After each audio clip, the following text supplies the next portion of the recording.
تعلیم ہمیشہ انسانیت کی تعمیر کا ستون سمجھی گئی ہے، لیکن جب ایک نامور تعلیمی ادارے سے ایسی کہانی سامنے آتی ہے جو سسٹم کی بے حسی طاقت کے غلط استعمال اور سچ کو دبانے کی کوشش کو بے نقاب کرے تو پوری تہذیب پر سوال اٹھتے ہیں۔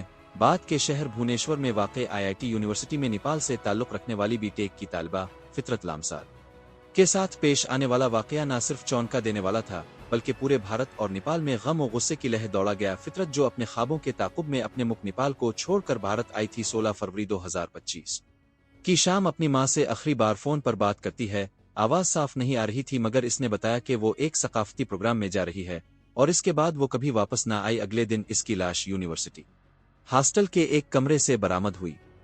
ابتدائی طور پر اسے خودکشی کا نام دیا گیا، لیکن طلبہ کی جانب سے سامنے آنے والے شواہد اور انتظامیہ کے مشکوک رویے نے ایک گہری سازش کی کہانی کو جنم دیا۔ نیپالی طلبہ نے احتجاج شروع کیا، لیکن انتظامیہ نے ان کی آواز دبانے کی کوشش کی، ان پر دباؤ ڈالا، دھمکیاں دیں اور یہاں تک کہ ان کے موبائل فون چیک کر کے ثبوت مٹانے کی کوشش کی۔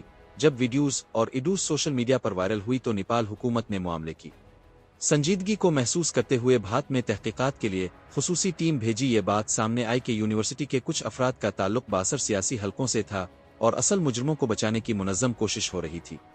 ادارے نے صرف نچلے درجے کے ملازمین کو معطل کر کے اپنی ذمہ داری سے جان چھڑانے کی کوشش کی، جبکہ اصل سازش کرنے والے محفوظ رہے۔ فطرت کی موت جو بظاہر خودکشی کے طور پر پیش کی گئی، حقیقت میں کئی سوالات چھوڑ گئی۔ کیا یہ واقعی ایک معصوم طالبہ کی خودکشی تھی؟ کسی منظم منصوبے کا حصہ؟ کیا سچ کو دبانے کے لیے ادارہ اور سیاست ایک ہو گئے تھے؟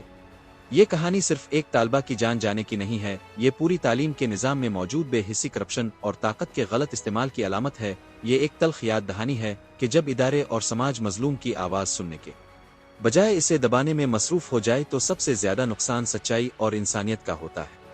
فطرت لامسال کی زندگی اور اس کا اندوہناک انجام ہم سب کے لیے ایک کڑوا سبق ہے کہ جب ظلم کے خلاف آواز نہ اٹھائی جائے تو ظالم مزید طاقتور ہو جاتا ہے۔